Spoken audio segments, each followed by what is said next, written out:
जय श्री कृष्णा प्रिय भक्तों, प्रभु की कृपा आप सब पर बनी रहे।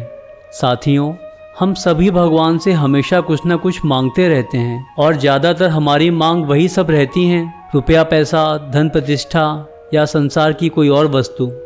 और जब हमारी मांग पूरी नहीं होती तो हमें अपनी भक्ति पर ही संदेह हो जाता है। तो यहाँ हमें ये समझना है कि एक मनुष्य होने के नाते इस नश्वर संसार की सारी वस्तुएं हमें हमारे प्रारब्धों के अनुसार मिलती हैं। तो अगर भगवान से कुछ मांगने की जगह हम उनसे उनको ही मांग लें, अर्थात उनसे कोई रिश्ता जोड़ लें और उनकी शरण में हो जाएं, तो फिर हमें उनसे कुछ मांगने की आवश्यकता ही नहीं रहेगी। और भगवान से रिश्ता कैसे जोड़ना है, ये भगवान ने श्रीमद् भगवद गीता के 9वें अध्याय में स्वयं बताया है। उन्होंने कहा है, अनन्याश्चिन्तयन्तो मां ये जनाः पर्युपासते तेषां नित्याभियुक्तानां योगक्षेमं वहाम्यहम्। अर्थात जो लोग अनन्य भाव से मेरे दिव्य स्वरूप का ध्यान करते हुए निरंतर मेरी पूजा करते हैं, उनकी जो आवश्यकताएं होती हैं उन्हें मैं पूरा करता हूँ और जो कुछ उनके पास है उसकी रक्षा करता हूँ। यहाँ अनन्य भाव का अर्थ है कि जो कुछ देखने, सुनने और समझने में आ रहा है वह सब भगवान का ही स्वरूप है और उसमें जो भी परिवर्तन हो रहा है वह सब भगवान की ही लीला है। ऐसा जो दृढ़ता से मान लेते हैं उनकी फिर भगवान के सिवाय कहीं और महत्व बुद्धि नहीं होती, वे भगवान में ही लगे रहते हैं और उनके इसी भाव को अनन्य भाव कहते हैं। तो साथियों, अब आप समझ गए होंगे कि कैसे भगवान को अपना बनाना है और कैसे उनसे अपनी सारी इच्छाएं पूरी करानी है। तो चलिए इन्हीं सद्विचारों के साथ श्रीमद् भगवद गीता की अपनी यात्रा को आगे बढ़ाते हैं। श्रीमद् भगवद गीता 4th अध्याय श्लोक संख्या 26। श्रोत्रादीनि इंद्रियाणि अन्ये संयमाग्निषु जुह्वति शब्दादीनि विषयान्ये इंद्रियाग्निषु जुह्वति। अर्थात इनमें से कुछ विशुद्ध ब्रह्मचारी श्रवणादि क्रियाओं तथा इंद्रियों को मन के नियंत्रण रूपी अग्नि में स्वाहा कर देते हैं, तो दूसरे लोग यानी कि नियमित गृहस्थ इंद्रिय विषयों को इंद्रियों की अग्नि में स्वाहा कर देते हैं। इसका तात्पर्य यह है कि मानव जीवन के चारों आश्रमों के सदस्य ब्रह्मचारी, गृहस्थ, वानप्रस्थ तथा सन्यासी पूर्ण योगी बनने के निमित्त हैं। मानव जीवन पशुओं की भांति इंद्रिय तृप्ति के लिए नहीं बना है। अतएव मानव जीवन के चारों आश्रम इस प्रकार व्यवस्थित हैं कि मनुष्य आध्यात्मिक जीवन में पूर्णता प्राप्त कर सके। ब्रह्मचारी या शिष्यगण प्रामाणिक गुरु की देखरेख में इंद्रिय तृप्ति से दूर रहकर मन को वश में करते हैं। वे कृष्ण भावनामृत से संबंधित शब्दों को ही सुनते हैं। श्रवण ज्ञान का मूलाधार है। अतः शुद्ध ब्रह्मचारी सदैव भगवान के यश कीर्तन तथा श्रवण में ही लगा रहता है। वह सांसारिक शब्द ध्वनियों से दूर रहता है और उसकी श्रवणेंद्रिय हरे कृष्णा की आध्यात्मिक ध्वनि को सुनने में ही लगी रहती है। इसी प्रकार से गृहस्थ भी, जिन्हें इंद्रिय तृप्ति की सीमित छूट है, बड़े ही संयम से इन कार्यों को पूरा करते हैं।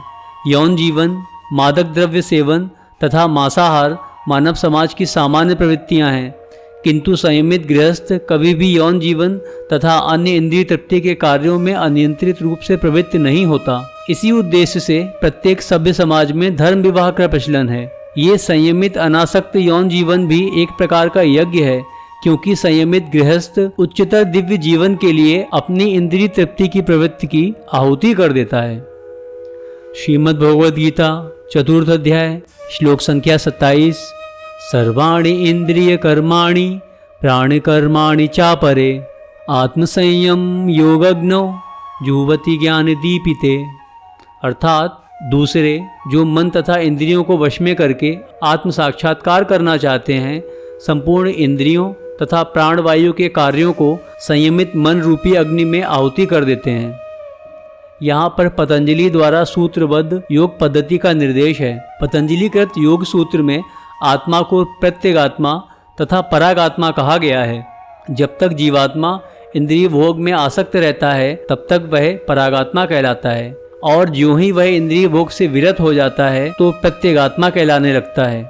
जीवात्मा के शरीर में 10 प्रकार की वायु कार्यशील रहते हैं और इसे श्वास प्रक्रिया प्राणायाम द्वारा जाना जाता है। पतंजलि की योग पद्धति बताती है कि किस प्रकार शरीर के वायु के कार्यों को तकनीकी उपाय से नियंत्रित किया जाए, जिससे अंततः वायु के सभी आंतरिक कार्य आत्मा को भौतिक आसक्ति से शुद्ध करने में सहायक बन जाएं। इस योग पद्धति के अनुसार प्रत्यगात्मा ही चरम उद्देश्य है। यह प्रत्यगात्मा पदार्थ की क्रियाओं से प्राप्त की जाती है।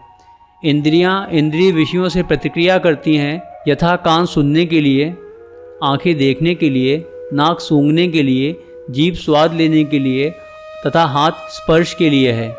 और ये सब इंद्रियां मिलकर आत्मा से बाहर के कार्यों में लगी रहती हैं। यही कार्य प्राणवायु के व्यापार अर्थात क्रियाएं हैं। अपान वायु नीचे की ओर जाती है, व्यान वायु से संकोच तथा प्रसार होता है, समान वायु से संतुलन बना रहता है और उड़ान वायु ऊपर की ओर जाती है। और जब मनुष्य प्रबुद्ध हो जाता है तो वह इन सभी वायुओं को आत्मा साक्षात्कार की खोज में लगाता है। श्रीमद् भगवद गीता चतुर्थ अध्याय श्लोक संख्या 28। द्रव्ययज्ञः तपः यज्ञः योग यज्ञः तथा परे स्वाध्याय ज्ञान यज्ञाश्च यतयः संशित व्रतः। अर्थात कठोर व्रत अंगीकार करके कुछ लोग अपनी संपत्ति का त्याग करके, कुछ कठिन तपस्या द्वारा, कुछ अष्टांग योग पद्धति के अभ्यास द्वारा अथवा दिव्य ज्ञान में उन्नति करने के लिए वेदों के अध्ययन द्वारा प्रबुद्ध बनते हैं। इसका तात्पर्य यह है कि इन यज्ञों के कई वर्ग किए जा सकते हैं। बहुत से लोग विविध प्रकार के दान पुण्य द्वारा अपनी संपत्ति का यजन करते हैं। भारत में धनाढ्य व्यापारी अनेक प्रकार की धर्मार्थ संस्थाएं खोल देते हैं, जैसे कि धर्मशाला, अन्न क्षेत्र, अतिथिशाला, अनाथालय तथा विद्यापीठ। अन्य देशों में भी अनेक अस्पताल, बूढ़ों के लिए आश्रम तथा गरीबों को भोजन, शिक्षा तथा चिकित्सा की सुविधाएं प्रदान करने के लिए दातव्य संस्थान हैं। ये सब दान कर्म द्रव्यमय यज्ञ हैं। अन्य लोग जीवन में उन्नति करने अथवा उच्च लोकों में जाने के लिए चांद्रायण तथा चातुर्मास जैसे विविध तप करते हैं। इन विधियों के अंतर्गत कतिपय कठोर नियमों के अधीन कठिन व्रत करने होते हैं। उदाहरणार्थ, चातुर्मास से व्रत रखने वाला वर्ष के 4 मासों जुलाई से अक्टूबर तक बाल नहीं कटाता, ना ही कतिपय खाने की वस्तुएं खाता है और ना दिन में 2 बार खाता है, ना निवास स्थान छोड़कर कहीं जाता है। जीवन के सुखों का ऐसा परित्याग तपोमय यज्ञ कहलाता है। कुछ लोग ऐसे भी हैं जो अनेक योग पद्धतियों का अनुसरण करते हैं तथा पतंजलि पद्धति अर्थात ब्रह्म में तदाकार होने के लिए अथवा हठ योग या अष्टांग योग का अनुसरण करते हैं। कुछ लोग समस्त तीर्थ स्थानों की यात्रा करते हैं। ये सारे अनुष्ठान योग यज्ञ कहलाते हैं, जो भौतिक जगत में किसी सिद्धि विशेष के लिए किए जाते हैं। कुछ लोग ऐसे हैं जो विभिन्न वैदिक साहित्य, उपनिषद तथा वेदांत सूत्र या सांख्य दर्शन के अध्ययन में अपना ध्यान लगाते हैं। इसे स्वाध्याय यज्ञ कहा जाता है। ये सारे योगी विभिन्न प्रकार के यज्ञों में लगे रहते हैं और उच्च जीवन की तलाश में रहते हैं, किंतु कृष्ण भावनामृत इनसे अलग है, क्योंकि यह परमेश्वर की प्रत्यक्ष सेवा है। इसे उपर्युक्त किसी भी यज्ञ से प्राप्त नहीं किया जा सकता, अपितु भगवान तथा उनके प्रामाणिक भक्तों की कृपा से ही प्राप्त किया जा सकता है। फलतः कृष्ण भावनामृत दिव्य है। श्रीमद् भगवद गीता चतुर्थ अध्याय श्लोक संख्या 29। अपाने जुह्वति प्राणम प्राणे अपानम तथा परे प्राणापान गतिरुद्ध्वा प्राणायाम परायणः। अर्थात अन्य लोग भी हैं जो समाधि में रहने के लिए श्वास को रोके रहते हैं अर्थात प्राणायाम करते हैं। वे अपान में प्राण को और प्राण में अपान को रोकने का अभ्यास करते हैं और अंत में प्राण अपान को रोककर समाधि में रहते हैं। अन्य योगी कम भोजन करके प्राण की प्राण में ही आहुति देते हैं। इस श्लोक का तात्पर्य यह है कि श्वास को रोकने की योग विधि प्राणायाम कहलाती है। प्रारंभ में हठ योग के विविध आसनों की सहायता से इसका अभ्यास किया जाता है। ये सारी विधियां इंद्रियों को वश में करने तथा आत्म साक्षात्कार की प्रगति के लिए संस्तुत की जाती हैं। इस विधि से शरीर के भीतर वायु को रोका जाता है, जिससे वायु की दिशा उलट सके। अपान वायु निम्नगामी अर्थात अधोमुखी है और प्राणवायु ऊर्ध्वगामी है। प्राणायाम में योगी विपरीत दिशा में श्वास लेने का तब तक अभ्यास करता है जब तक दोनों वायु उदासीन होकर पूरक अर्थात सम नहीं हो जाती। जब अपान वायु को प्राण वायु में अर्पित कर दिया जाता है तो इसे रेचक कहते हैं। जब प्राण तथा अपान वायुओं को पूर्णतया रोक दिया जाता है तो इसे कुंभक योग कहते हैं। कुंभक योगाभ्यास द्वारा मनुष्य आत्मसिद्धि के लिए जीवन अवधि बढ़ा सकता है। बुद्धिमान योगी एक ही जीवन कला में सिद्धि प्राप्त करने का इच्छुक रहता है, वह दूसरे जीवन की प्रतीक्षा नहीं करता। कुंभक योग के अभ्यास से योगी जीवन अवधि को अनेक वर्षों के लिए बढ़ा सकता है, किंतु भगवान की दिव्य प्रेम भक्ति में स्थित रहने के कारण कृष्ण भावना भावित मनुष्य स्वतः इंद्रियों का नियंता अर्थात जितेंद्रिय बन जाता है। उसकी इंद्रियां कृष्ण की सेवा में तत्पर रहने के कारण अन्य किसी कार्य में प्रवृत्त होने का अवसर ही नहीं पाती। फलतः जीवन के अंत में उसे स्वतः भगवान कृष्ण के दिव्य पद पर स्थानांतरित कर दिया जाता है। अतः वह दीर्घजीवी बनने का प्रयत्न नहीं करता, वह तुरंत मोक्ष पद को प्राप्त कर लेता है, जैसा कि भगवत गीता के 14 अध्याय के 26वें श्लोक में कहा गया है। माम चायो अव्यभिचारेण भक्ति योगेन सेवते सा गुणान समतीत्यैतान ब्रह्म भूयाय कल्पते। अर्थात जो व्यक्ति भगवान की निश्चल भक्ति में प्रवृत्त होता है वह प्रकृति के गुणों को लांघ जाता है और तुरंत आध्यात्मिक पद को प्राप्त होता है।